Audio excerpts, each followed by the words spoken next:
Yeah. Well, you get a friendship standing on a wingtip doing a circuit round here and by, Christ, they look nice. But Oh. you don't see them doing that with their New Zealand guys. No. Bloody birds there.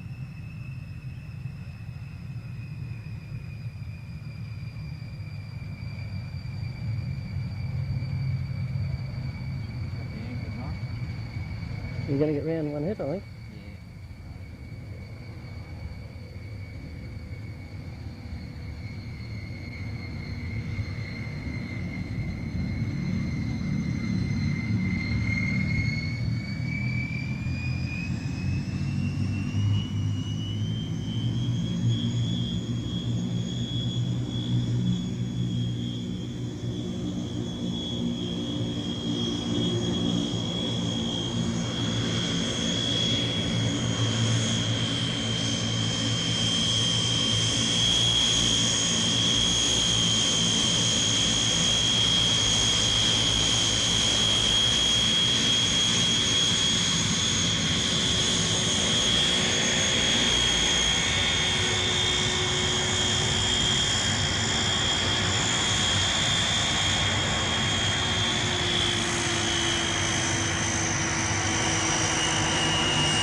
Yeah.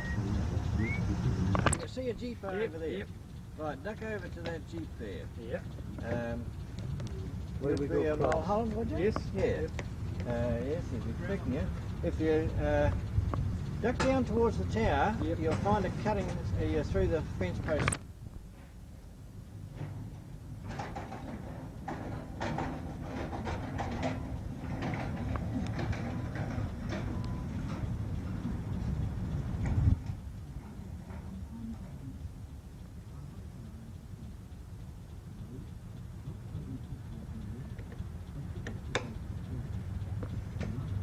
Yeah, that used to be one of these. No, I really... All the rear seats are just standard Air New Zealand seating. 18 foot at the moment, we can have 20. Oh. There's nav console, and in the galley, in the cockpit. Right. Yeah, you can look round.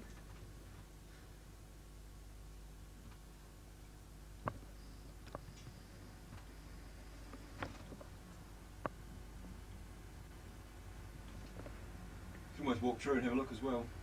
Don't have a focus that close.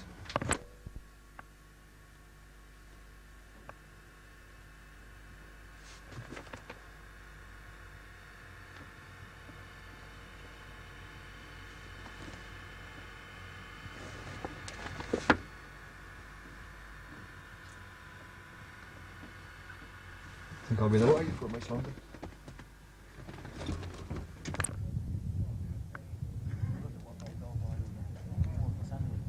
You know, gee, that's nothing, they'll be waiting.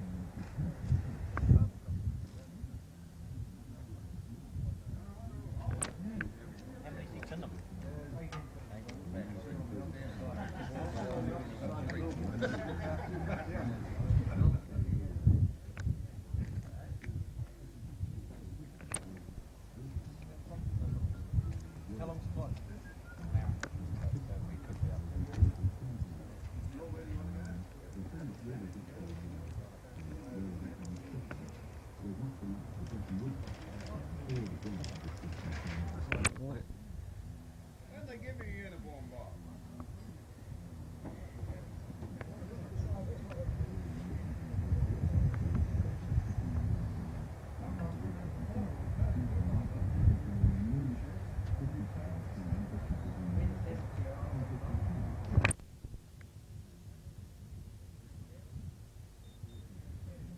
normal.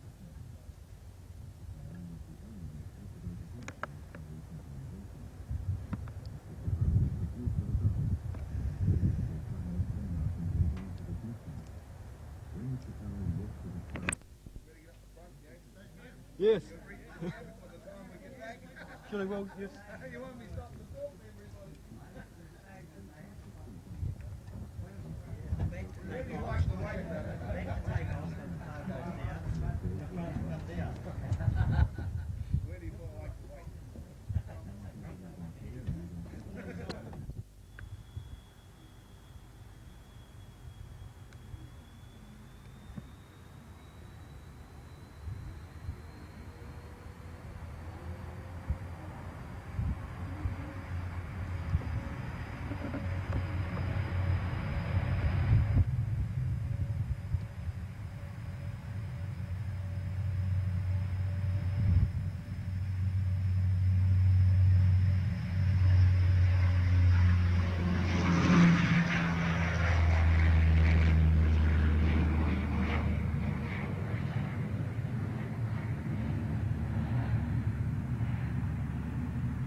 Yep.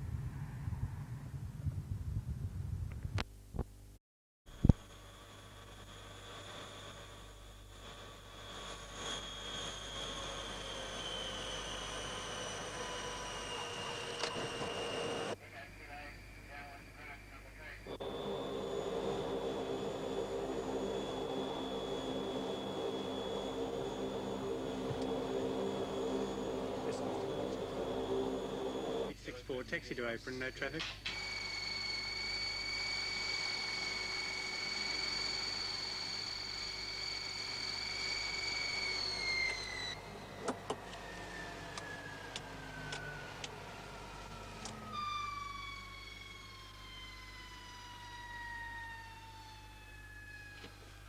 Off alternators, off generators, Off, passenger notices, off, cockpit lights, all off here. no steering, Is off, foot heaters, off. trip record. Checks complete. Flying even a modest-sized aircraft like this is a relatively sophisticated business. 7 years of training, rigid examinations, and so on. Makes you realize sometimes what tremendous advances there have been, well, within a lifetime. The early flyers had no one to train them. Nobody had been in the air before. Just look out there. When you think that those first aviators sat out in the open, perched on a bicycle seat, holding a couple of hand controls, it certainly gives you pause to marvel. The story of flight in New Zealand is particularly varied and inventive, and I think all the more remarkable for this country's size and its isolation in those early days from the rest of the world. We were pioneers on so many frontiers, it's surprising we found the time to be among the very first to fly.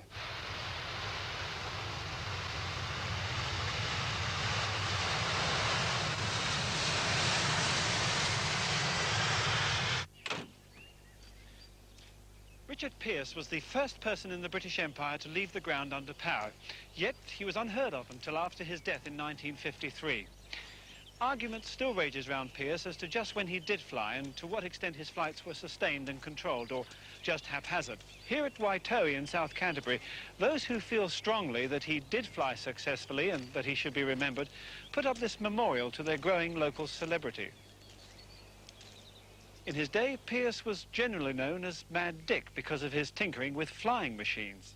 The fact is, whether sustained and controlled as the records required or not, Pearce became airborne along this road and flew before crashing onto the top of a 12-foot high gorse hedge which bordered it on both sides in those days.